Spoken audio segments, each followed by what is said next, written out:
Perfect. So thank you all so much for joining us today. The March of Dimes offers resources, education, and support to moms, dads, babies, and healthcare providers in all aspects of childbirth. I invite you to take the time to view our website, learn more about how we help moms and babies through our research, our advocacy, and our partnerships. So I'd like to take a minute to show you a quick video.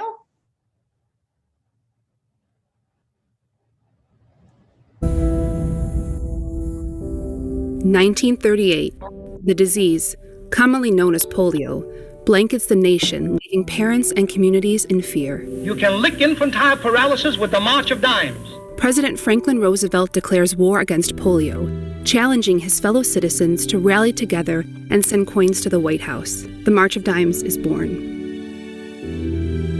Powered by grassroots support, Dr. Jonas Salk develops a vaccine proven to be safe, effective, and potent. Polio is all but wiped out in the United States. Emboldened by our victory over polio, March of Dimes sets our sights on tackling birth defects. The March of Dimes for many years has been a most important program. March of Dimes was critical in expanding newborn screening tests and worked closely with Dr. Virginia Apgar on education and birth defects prevention. In the 1980s, we funded development of surfactant therapy, a treatment used in helping premature babies survive. In the 1990s, we led efforts to increase folic acid consumption, which led to a dramatic reduction in birth defects. After decades of breakthroughs, we once again stepped up our efforts, this time to fight the problem of premature birth. As we approach our 80th anniversary, we are still transforming. Today, March of Dimes leads the fight for the health of all moms and babies. And we won't stop until every mom and every baby is healthy. We believe that every baby deserves the best possible start. Unfortunately, not all babies get one. We are changing that, from advocacy to education to research. We're working to level the playing field so that all mothers and babies have access to the tools they need. Because when a society supports every family, the future is brighter for all. And when communities come together, even the toughest problems can be solved. Join us.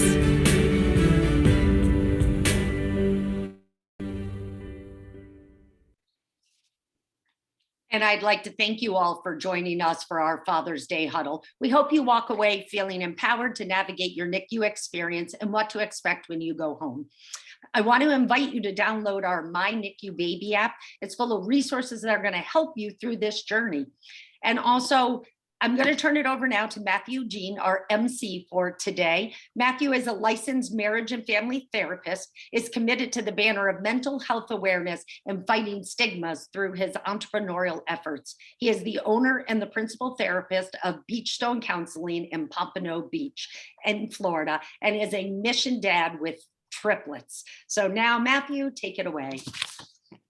Thanks for having me, Stacy. Thanks to the March of Dimes for putting this fatherhood huddle together. I would like to thank the men that are here to share their stories with us as well. I'll start by sharing my story. I am a father of triplets, but I'll be remiss to just mention the triplets, and Big Sister wouldn't like that either. I'm a father of 4 beautiful girls. My eldest is 9 years old. The triplets are 7. They will be 8 next month. And they were born premature, and they were at the NICU at Holy Cross for about 2.5 weeks. Just thinking about it still gives me chills, because it was such an emotional roller coaster for me as a father to see my kids and to not be able to interact with them the way I wanted to, the way I felt like they should be interacted with. The limitations on, seeing my wife go through the emotional roller coaster that she went through as well.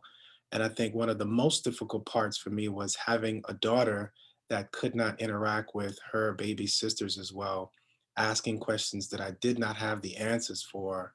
And it put us all in a very vulnerable position. And so that's why these conversations are important, because my story is not unique. It's not just me by myself that have these experiences. There are plenty of other fathers out there that have experienced these things, that are still experiencing these things right now across the country, having their stories of their NICU experience. And so I'd like to start by introducing our panel guests. We have Matt Macon, who will share his story. We have Kyle Rooney, who will share his story as well. We have the Honorable Keithan Frank, who will share his story. And of course, we have Paul Swisher, who will share his story as well. Let's start with Matt. Matt, glad to have you here. Please share your story and a little bit about your daughter as well. Yeah, thank you, Matthew. Honored to be a part of this discussion today. I am a mission dad. My daughter, Natalie, was born now 10 years ago. She was born at 24 weeks, only weighed 1 pound, 7 ounces when she was born. And, had a long NICU stay. She was in the NICU at Wellington Regional Hospital for 93 days.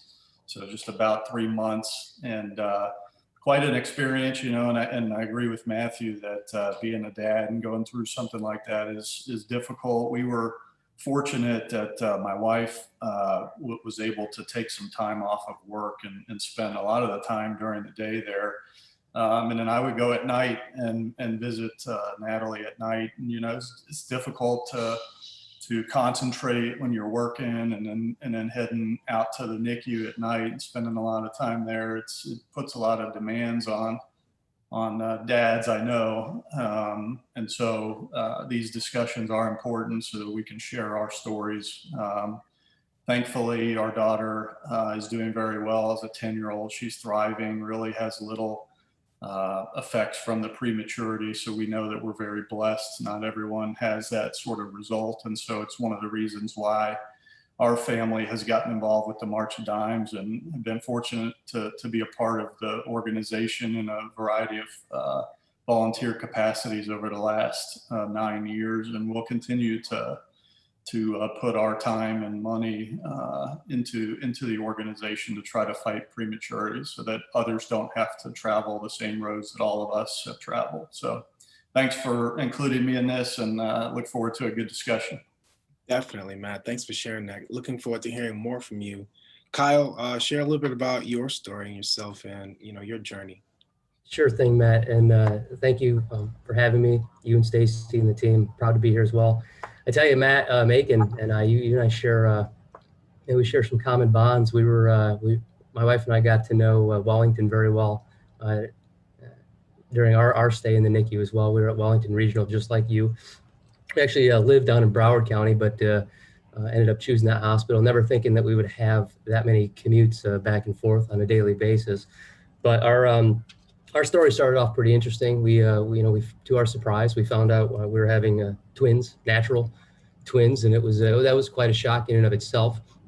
And then the further we got into those the appointments, we started to hear this word discordance that kept being described to us, that baby B was larger than baby A, and it just kept growing and growing until the point where we got pulled into an office. And I think it had probably the most real conversation that we've ever had with a doctor in our lives, where we were asked to make a decision to let one of the babies pass and let the other go full term, or make the decision to put Mara, my wife, in the hospital for 24/7 monitoring and try to keep both. And that was it seemed like a no-brainer to us, but that was the decision that we made to go for both. And our son was suffering from what they call severe uterine growth restriction. His umbilical cord was twisted. So we ended up making it 30 weeks, and our daughter Waverly was born at 2 pounds 11 ounces.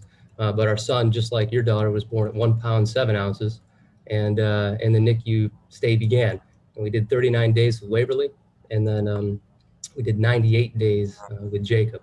And it's quite a learning process. Amazing doctors, and especially the nursing staff at Wellington Regional was just out of this world. A lot learned about ourselves and about the family, and then even like what you had, Matthew, a child at home and then one in the NICU. And we ended up having that even with the twins, just with Waverly going early. So new challenges presented throughout, but it was quite a galvanizing experience for my wife and I. And Matt Macon, I bet you understand that long, cold hallway in the hospital, don't you, over there at Wellington? Yeah. So my wife and I did much the same. We were fortunate. Mara spent the days there. And I spent every night there. And, you can't sleep in there. They wake you up, you go out into the lobby and then go back in. But it was important to be there. And, we ended up taking Jacob home in May, and he was on oxygen at home for the next 8 months. So it didn't stop there. We basically had a hospital in the house and beeping and cannulas. But to my wife's credit, she led the charge, and, here we are. The kids are 2.5 now and doing phenomenal. And I couldn't be more proud. It's been an amazing journey, a transformative one. So thank you again for having me today and allowing me to share my story. Wow, thank you for sharing that story. And we look forward to hearing more from you later on. And we have the Honorable Keithan Frank. Could you share a little bit about yourself and your story?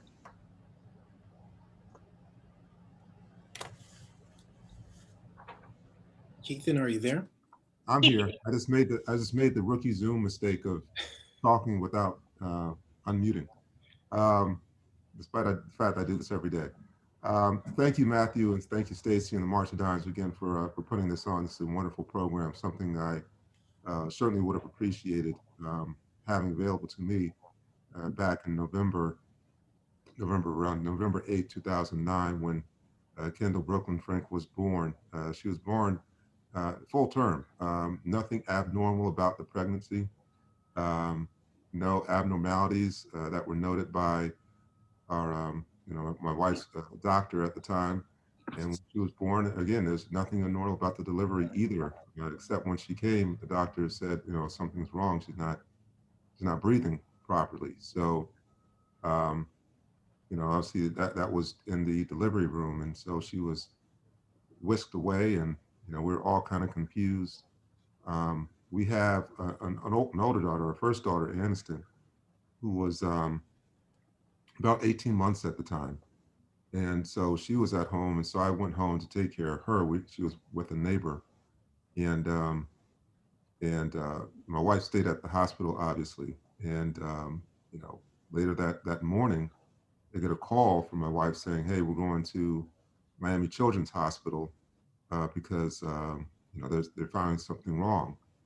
And we managed to get down there eventually, and learned that she had a congenital heart defect. She was born with a transposition of the great arteries. So the main arteries for providing blood to the body were crossed. And so she was not getting sufficient oxygen to her. She stayed at Miami Children's Hospital. I made that trip. We made that trip every day for about 2 months because Miami Children's Hospital had one of the top physicians for her condition, top surgical physicians for her condition. And I'll never forget, going down there and seeing her for the first time. You guys know how it is with all the tubes and going in her body. It was shocking and numbing. And I still never forget that. I still get chills when I think about that. And just the thought of her having to go through surgeries that, days old is just shocking. But she did, and it was a number of surgeries while at the hospital. And, eventually she was able to come home to us after, like I said, about a couple months, shortly before Christmas, which was a blessing.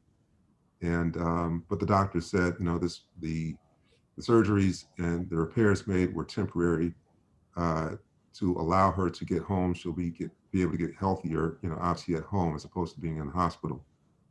But eventually she'd had to come back and have more surgeries. And so, but we were grateful. And she remained home until about April. She had another setback, and she was at Joe DiMaggio's at that time. So we didn't have to go down to Miami, which was great. And so she was there in April. Again, she recovered, was able to come back to us. And in June 11th, the day seemed fine, but in the evening, something happened. My wife was feeding her, and she stopped breathing. And we called an ambulance, and eventually, make a long story short, she passed she was taken to the hospital June June 7th, and she passed a week later on June 11th. So my timing's off, but she passed June 11th. You know, we were blessed to have her for the time that we did have her. You know, it's just one of those things where, you know, despite all the science, despite all the efforts that were made, you know, it's just, you know, we just believe that, you know, God had a better place for her, and we're grateful for the time that we had her. So that's our story, and again, glad to be here, glad to share. Wow. I mean, I appreciate your courage for coming on this platform and sharing with us your story of your daughter and how you guys were able to, you know, manage the time with her and appreciate the time that you guys did have with her. I'm sorry for your loss. And I know for sure that your story will definitely help a lot of men, you know, a lot of fathers out, give them courage, you know, and their journey in the NICU as well. So thank you for sharing that. We're looking forward to hearing more from you in a minute as well. Lastly, we have Paul. Paul, are you there to share briefly your story? Yeah, I'm here. Thank you, Matthew and Stacy and everyone on this panel. I'm honored to be a part of this. My experience with the March of Dimes and this whole process began 5 years ago with my first son, Eric, and he was born at 31 weeks, 3.5 pounds, and we spent 51 days in the NICU with him. Originally, it was a condition of PROM, where basically there was not enough fluid for him to survive, and so we kind of had to do an emergency delivery. Most of you guys know, you know, the bells and whistles, you know, the beeps, the tones, and everything else in between. You know, that just learning and absorbing that world on a daily basis, you know, it was the biggest challenge. And Eric turns 5 this summer. You know, he had a heart condition that was his big deal, was arrhythmia and spiking back and forth. And we came home with a heart monitor for 4 months. The thing would go off. I think we logged it once. It was 600 times in 1 month's time. Errors or legit, and you just don't know what's truly real. You know, but all in all, you know, we've been well with that. If that wasn't enough, my second son was also preemie. He too was born at 31 weeks, 3.5 pounds. This was Lincoln. Lincoln was, my wife had preeclampsia, and so her blood pressure was just very high and not safe for my son. We went to the hospital a week early and tried day after day after day until one point it was, you know, almost midnight, where they said something's going to happen, and probably in the morning we're going to have to do something here. We spent 50 days in the NICU with him. Both boys were born at Bethesda East in Boynton, and we look at the boys together. Lincoln turns 2 in October, and one was medical and one was physical, and every child is different, you know, and has their own challenges to work with. To this day, you know, Lincoln is still learning to talk and walk, at almost turning 2. He does therapy with 2 or 3 different people a week, and we may have to do more in the coming future here. And it's just a part of life, and it is life.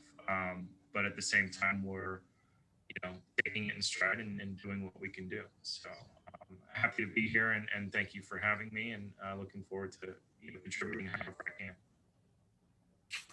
Paul, thanks again for sharing. We appreciate all of you guys that are here with us sharing. Also want to point out this resource that's available. I mean, some of these resources, like we said earlier, we wish that these resources were available to us, but this is a really important resource that's out right now. It's called My NICU Baby. It's an app that you can download, I believe, and it provides trusted information to improve family experience during what can be a stressful time. It helps families find peace of mind during and after their NICU stay with answers to questions and helpful resources. It's available free on the App Store and on Google Play. And so we're going to move forward. For those of you who are online, if you have questions or comments, you can put in the chat box. If not, you can reach out to March of Dimes directly later, and we'll see how we can provide answers for you guys. If not live right now, maybe at a later time. So I want to get into some questions with the panel guests right here. This one will be from Matt and Kyle. Tell us about how did you receive the news? How did you receive the news of your child being in a NICU? How did it impact you first hearing that your child would have to be in the NICU? From Matt and Kyle. Yeah, thanks. I'll take it first. You know, obviously with my wife going into labor prematurely, we were sort of expecting that we were going to have a NICU stay. You know, the folks at Wellington Regional did their best to try to push it off. You know, all those attempts were obviously unsuccessful. They pumped her full of magnesium, inverted her, anything they could do to try to stop it. And that only lasted for about a day or two. And then Natalie was born. I can remember, it's funny, we joke about this. I don't know that I've ever told this story or not, but we joke about it because and she doesn't remember it because she was full of magnesium. But I recall that morning that she was going to deliver, the doctor standing in the room, and he was just to my left. And I recall him telling us that Natalie was going to be born prematurely, that we probably had a 50-50 shot that she would survive, and that if she did survive, she was going to have significant problems. And so I remember it vividly, and it's funny the things you remember because he was standing there and he was picking his nose. And I'll never forget watching the doctor do that as he's telling us that, you know, Natalie's probably, you know, may die, but may live, but may have problems. And, but, you know, certainly that type of news is impactful for anybody. And it was quite a day. And I'll never forget hearing that news and just knowing that we were going to have an extended stay in the hospital. So we were sort of already prepping for that because, you know, they told us that my wife Nadine would have to stay in the hospital no matter what, even if they were able to hold it off. So we had kind of already prepared to have a long hospital stay, but it turned from a bed rest stay to a NICU stay, and was again quite an experience. So. Thank you for sharing that. Kyle, what about you? What was the news like for you receiving that your child would have to stay in a NICU?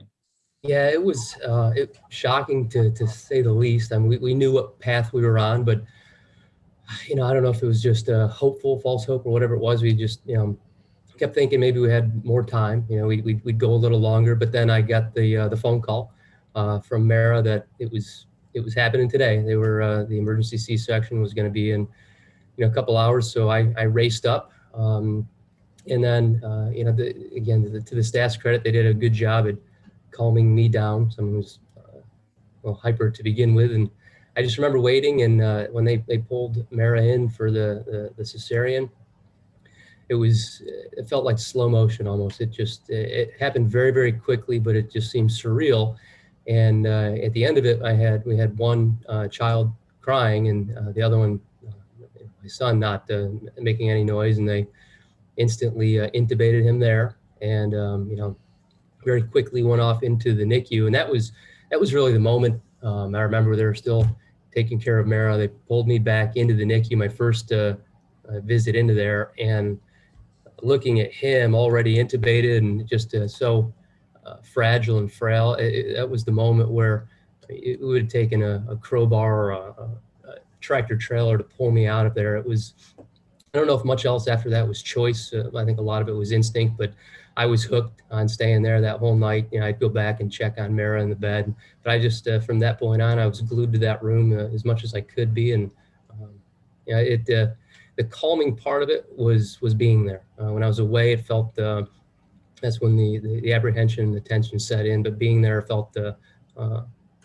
better for me. So it was quite an experience to say the least. But you know, it is nice to know, like you said in the beginning, Matt, it's not unique. It is common, and when you have others going through the same things that you are, there's comfort and solace in that. So it's nice to have a community.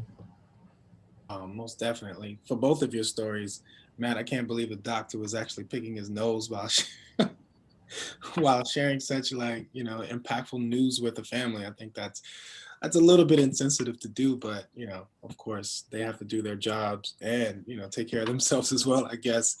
And for Kyle, I definitely, like, the instincts do kick in naturally. I think that's something that a lot of us fathers may minimize sometimes, but the instinctual feeling to be there, not just for your wife, but for your kids as well. I think that's, something that we need to really speak up on, because it's in us as well. We hear a lot about maternal instincts, but not about the paternal instincts that kick in as well. So happy to hear that these were your experiencing. This next question is for Paul and Keithan. And Keithan, I'll adjust it for you a little bit differently. I'd like to start with you. How was it like to manage the emotion of having your child in the NICU and eventually losing your child? What was that like for you emotionally? Well, when she was in the NICU, that was, that was tough. Just seeing her there, and just like Matt and Kyle, just the instincts. I think just being there certainly helped. At least after I got off the shock of seeing her in that condition, but then being there certainly helped. It felt as if I wasn't doing anything, but I felt, at least if I was there, I was there for her, and even though I couldn't hold her, at least I was there and just to watch and just.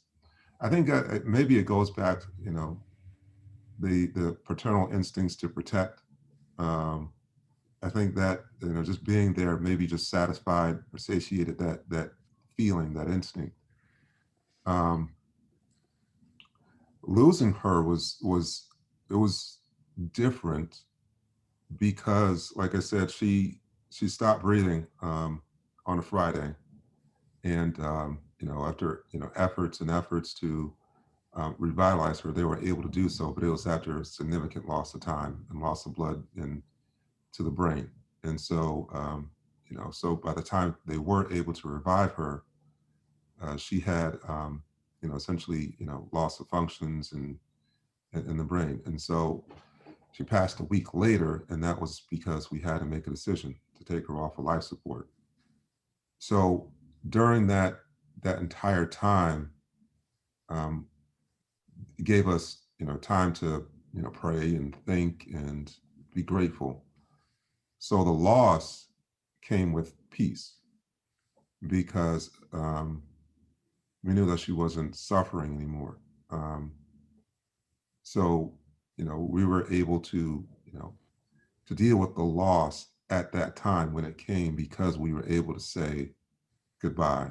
We were able to, again, be grateful for the time that we were able to spend with her. We were able to have, my oldest at the time, the oldest, see her and give thanks, and we were able to do that as a family. So the loss came again. It came with peace, and so but afterwards, you're still dealing with the feelings, and so I had to get counseling. Never thought I'd have to do it. I needed it. My wife is stronger than I did. I needed counseling. I needed somebody to talk to help me get through it, because I couldn't do it alone. I couldn't do it with just my wife, because she was grieving too in her own way, and so we both had to get some counseling to deal with it. And then even now, still, I think about her every day. I deal with it every day. There isn't a minute, there isn't a day that I don't process it. Everyone, you hear people say that a child is not supposed to go before the parent, and it's very much true. Um, but you have to learn how to live. And what's really helped me live and move on is the fact that I have an older one. We were blessed to have our third child um, in 2011, and so she's 10 now. So so again, we just have to you have to be able to cope and deal with it. And fortunately, between family and counseling and God, been able to to move on. Wow. Never forgetting it. Man, such a powerful story, and I appreciate the transparency of a few things, calling out the strengths that you utilized to help you throughout this time. You said prayer, being able to process, thinking about it, and of course, expressing gratitude for the times that you did spend with her. And the outcome of it was having an assured peace. I think that's very powerful to hear and to know that we can be vulnerable and transparent as men to open up and say, hey, I do need extra resources in this time, and for those who are listening or will listen to this later, if you do need extra help, processing even your child being in a NICU, March of Dimes is a great space to start. But of course, look into your local resources to see if you can find someone to talk to, a mental health professional to speak to as well, to help you through these times, because grief is something that we have to, acknowledge and process. So Keithan, thank you for sharing that. For Paul, could you share with us the emotions you experienced seeing your child in the NICU? Yeah. The with my first son, obviously it was shock. Um, you know, right there in the hospital room, the biggest question that still echoes in my mind is the one I asked my wife when, they're walking my child by in the, you know, the NICU cart to head to the room. And I look at her and I'm like, which way do I go? Do I stay here? Do I follow? And um, how do you choose between two people you love? Right then and there in an instant. Um, and she said, I'll be fine. You go ahead. And uh, walked over with the doctors, followed them all the way through, and you get there, and it's very surreal. You're aware of such things. You're aware they exist. You know about them, but unless you've lived it or walked through that door for the first time, you don't know anything about it. Um, and I think that was the biggest emotional impact of this is where I'm at now, and this is my life currently. What's next? And I think the unknown was the biggest. Um, you know, several of these guys have already mentioned. Being intubated, the IVs, the cannulas, everything else in between. And how long for how much, and I don't even want to kind of get into the finance part of it, but some of that's back in your head of like, where's this going to come from? But ultimately you ground it and it's like, hey, that's the least of my worries right now. What's happening in the next 10 minutes, 10 hours, let alone 10 days or 100 or what have you. Um, so just the gravity of all of it. And I was actually still working at the time. So um, I think that going back and forth between work kind of helped me pull in and out of the world that I was now a part of. But knowing my wife was able to be there, with him, she would spend most of the day there, and I would do nights and mornings. And that gave me some comfort that at least someone was there with him. And it was only us. No additional family could be there. With my second son, it was a lot more challenging because I've walked through that door before. I knew what to expect, but at the same time, I was not anticipating walking through it a second time. And also having another son at home, and now he can't see his little brother, and he's not allowed in, and he has all these questions, and who's going to stay home with him, and who's going to stay with our other son in the hospital, and how do you balance that? And aside from I would say the second time around you're a little jaded to the experience, but it doesn't mean it's still not real, because as I previously mentioned, both boys had different concerns and conditions that were unique to them. So where I would walk in and say, oh, I've been down this path, no worries, it's going to be frustrating, it's going to be tiresome. They were completely different worries. Well, is he not doing this by this date at this time? My other son was already, you just need to throw that out the door because every time is different. Yeah. Wow. That shock that you said, initial shock, I think that one resonated with me a lot, because that's not the expectation for any father or mother, going to the hospital and having to hear the news that your child would have to be in the NICU. And then having to question what's next. That's where anxiety really starts to build up, because now there's a bunch of unknown variables. Financial, of course, is one of them. You can't minimize that because that creates stress. And so once that unknown space comes in, man, now we're like, what to do? And then, you mentioned the divide between which way should I go? Should I go with my wife or should I go towards my child, and being placed in that position. Of course, that's not easy. You're going to deal with the emotions. And so I'm glad to hear that you work through it. And then having to have that experience again, not even anticipating that. And then having that experience, knowing what you went through and then seeing that it's not the same as the first. So of course, that's an emotional roller coaster as well. So I'm glad to hear that you're, doing much better. But thank you for sharing, that part of your story with us. Matthew, can I jump in real Sure. quick? I just want to add that this is, this is really, really great. And again, it's very important. Again, I wish this was available when I guess we were all going through it, because for years, since 2011 and 2010, I should say, I've been dealing with guilt. Wow.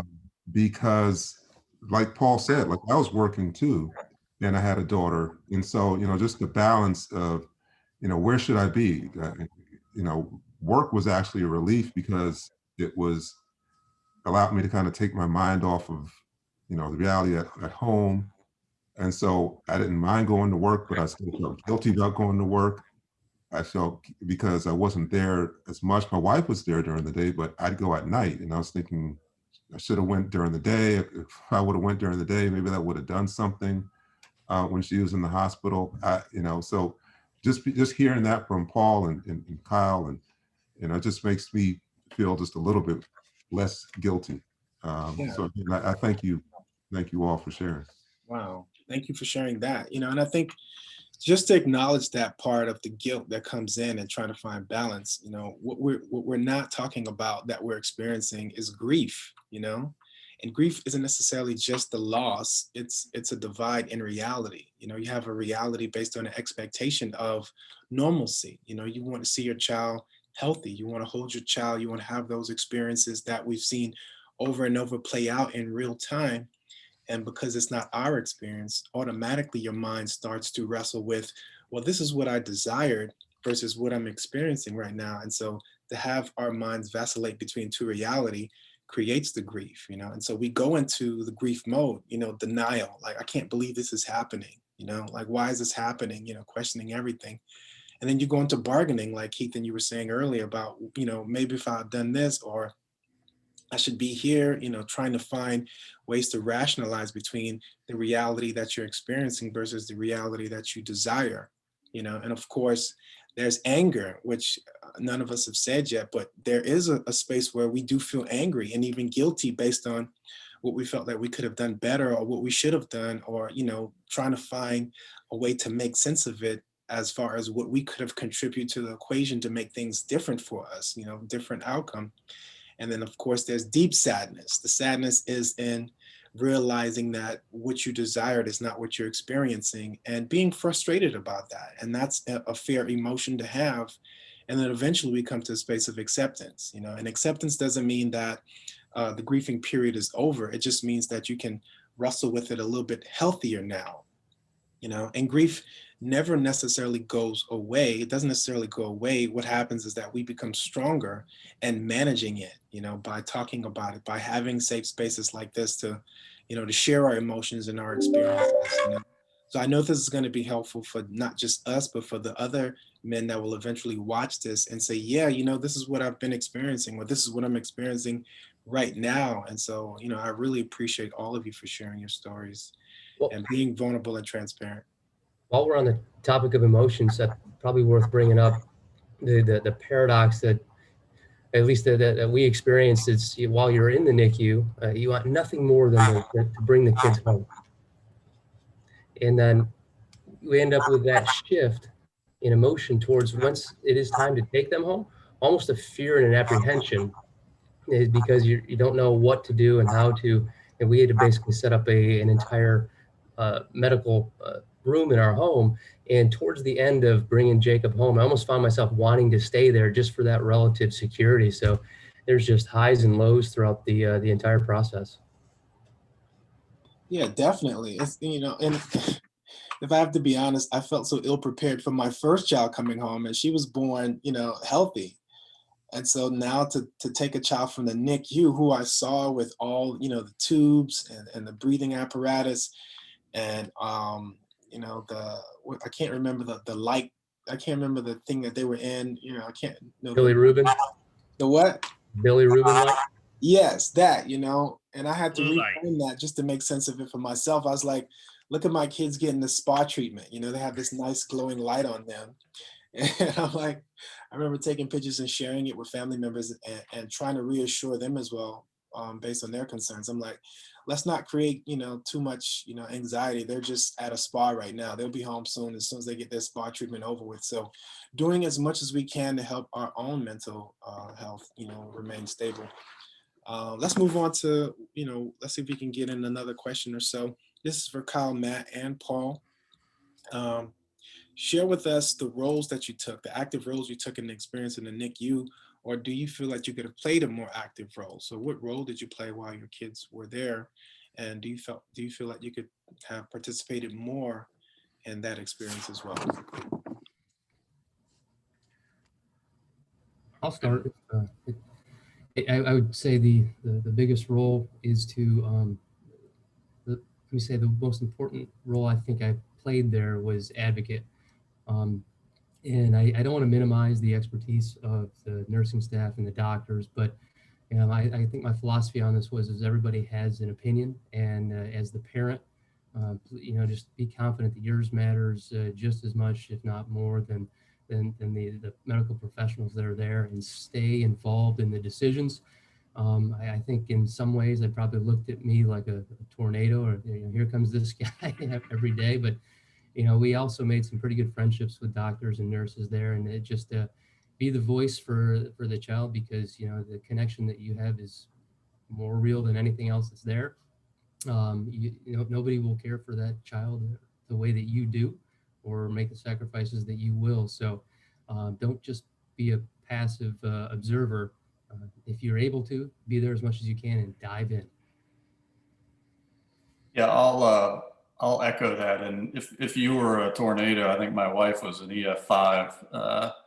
She you know, she's an attorney. She doesn't mess around, and you know, we had to be advocates too. And I'll echo Kyle's remarks that, you know, don't sit back and be passive. I'm by nature more passive than my wife, but I learned by watching her, frankly, in that NICU, how to express an opinion, challenge what care they were planning on giving, accessing the charts. I mean, you know, just being on top of everything that they were doing with Natalie was so important. And so when I was there at night, I would do all of those things that my wife was doing during the day to challenge and question and just really understand what was happening and what the plan was. We you know, we had kind of a unique situation because my daughter was born she had a 50-50 shot of being born with a genetic condition that my wife has. It's a brittle bone condition. And so she ended up inheriting that, and she had about 6 fractures in the NICU. And we learned that just by asking questions, looking at the charts, looking at the x-rays that they were taking of her when they were looking for issues. She was, you know, obviously uncomfortable, and they thought she was having some stomach issues. And my wife actually caught a femur fracture on an x-ray. And so we had to be advocates and dig in and really understand what was happening, so that we could ensure that everything that was happening with Natalie was something that we agreed with, and that we had a say in it. The other thing, kind of unrelated to that I think the NICU staff did a good job of, was they encourage us to journal. And it's funny because even 10 years later now, I still go back and look at those journals about what we were writing at the time, what we were going through. And so I think that's another active thing that you can do when you're there. Because sometimes I think Keithan made the point that sometimes you feel like there's nothing you can do. But journaling not only helps you, I think it gives you a frame of reference to look back on. I think someday when my wife or when my daughter is, you know, of an appropriate age to read through some of that, I'm going to share it with her so she can understand, you know, what her mom and dad went through when she was in the NICU. So take an active role. Yeah, what a gift. What a gift. You know, if you have a question, ask it. You know, whether it's silly or not. I can't tell you how many times I look at that number spiking and going, "Is he okay? Is he okay?" Because the one time he's not okay, I want to have someone right there to be able to jump in. You know, and it may sound redundant, and you may think these nurses hate me because I'm asking a million questions over and over again, along with however many other moms and dads are in the NICU. But it's your kid, you know, and it's your family and it's your life, and you do need to kind of do that. And the more you ask, the more you learn and know, you know, oh, he spiked now, but I did that 2 days ago. I think I know what that means, but now it doesn't look like it normally does. Maybe something's wrong. And you have to ask questions to learn. You know, and the other part is just kind of being a manager, you know, outside of being an advocate.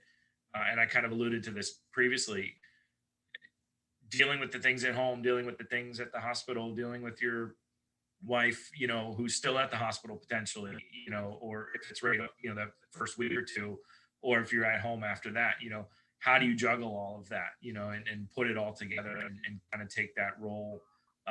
Because although it seems like time's standing still, it's still moving, and you got to pay your bills at home or what have you. Follow up, make sure the dog's walked, or you know, so be it.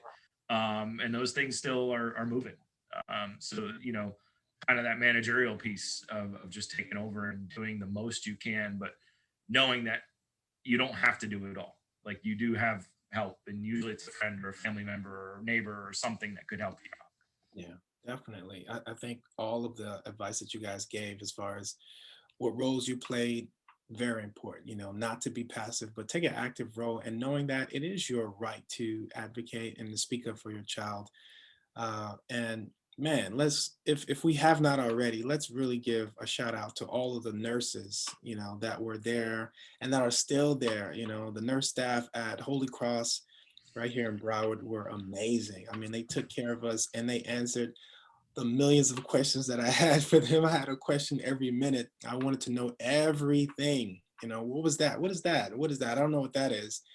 And I also took notes, you know, took notes to make sure that the things that I'm seeing, I don't have to ask again. So that was a part of what was helping me gain a better understanding of the entire process. So ask questions, you know, take notes, advocate.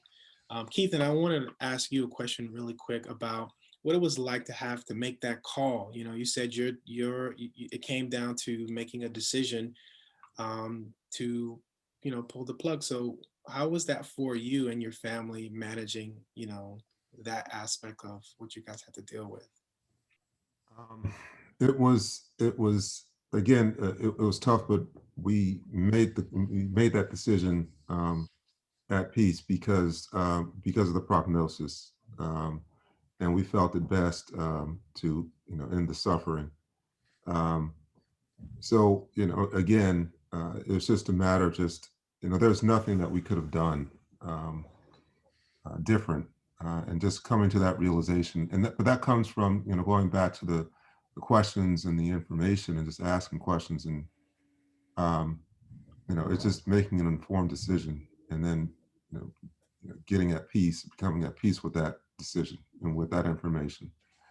Kind of like we talked about, it's like, hey, once you get the information, you find out that, hey, this is the situation, and that, all right, now you gotta deal with it. You gotta make decisions. You gotta act. And so that's the position we were in, and we, it's tough, but we were there for her. And I literally, she was in my arms when the devices were turned off, and so she passed in my arms, and so I was, again, grateful that I was there. And she wasn't alone, and she was being held and loved. And so that's what gave us peace.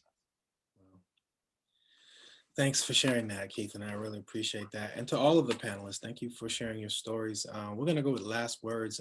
What would you like to share with some of the fathers that are still in the NICU right now? You know, some of the fathers may even be there during Father's Day, having to spend their time in the NICU. So what are some of the words of encouragement that you can share, or last words you'd like to share with some of the viewers and fathers that will be viewing this later on? Sure, I'll share a couple. Find ways to celebrate the victories, even the small ones, because there's a lot of them. The day that they got the PICU cord into Jacob, the PIC line into Jacob, that was such an amazing victory. The day that his PDA closed with Tylenol in the second go round and not needing surgery. I mean, these were moments where you just find strength and celebrate them. It's amazing what those small wins can propel you and carry you forward to deal with the challenges in ahead. So I just say try to find them and celebrate them as much as you can. Yeah, I'd say also just have hope. I think that's one of the beautiful things about these types of discussions is that, you know, when you're in the NICU, the doctors and nurses are going to hedge with you. They're not going to tell you the best case scenario. They're typically going to tell you the worst case scenario because they're hedging, right? And so, but it doesn't always end up that way. And so, having the hope that things are going to be okay is important, and you get it from these types of discussions, you know. So keep the hope alive. I would add just having a grateful attitude. I don't think any one of us are here or would disagree that, you know, even considering the conditions that our children had to go through, I think and I can speak for myself, grateful grateful for the life that they provided and the inspiration that they provided to us. I know it's made me a better man. And also just having a positive attitude with it. It comes with that gratitude. I think a positive attitude just makes the process just a little easier, and it helps with that hope, as Matt talked about. And I would just add at the end that, you know, there is an end, and it may not be what you think, you know, when you start, but you know, like celebrating the small stuff and learning what you can learn, and you know, taking your notes and just take it a day at a time. Don't plan for, well, what about next month or what about next week? Just enjoy the days that you have and take advantage of that time and live in that moment and digest it in pieces, because you can't swallow it all at once. Definitely. Great advice. I would just add lastly to make sure you're checking in with yourself. You know, this process is a process that's going to impact the entire family system. And I know as men, we want to come in and, you know, and be the person that can keep it all together. But we have emotions that we have to be accountable for as well to make sure that we're okay. So check in with yourself regularly, make sure you're okay. And if you have the opportunity, lastly, speak over your child. You know, speak over your child. Go have a conversation, talk to that child. Tell that child how much you care for them. Tell them how much you love them. Don't be afraid to pour out your emotions to that child in real time while they're there. You know, speak to them. You know, speak to them.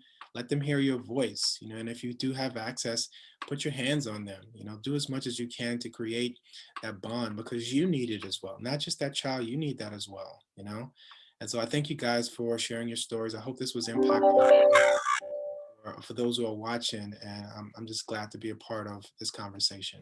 Stacy? Awesome. Thank you guys so much. That was truly amazing and powerful. And I can't wait for us to be able to share this out to all of the NICUs so that all the dads that couldn't attend can absolutely see this.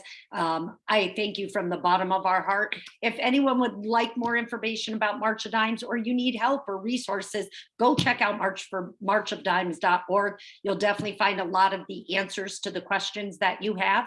And if you'd like to volunteer or get involved in opportunities like this, please feel free to reach out to me. I would absolutely love to speak with you and hear more about your story. I also want to just take a quick moment to thank our sponsors. We have sponsors who sponsor us throughout the year at March for Babies walks and through all of our year-long engagement. And so as you can see here, we have a lot of amazing sponsors. So thank you to all of them, and thank you to everybody for coming. So have a great day, and happy Father's Day to all the dads out there.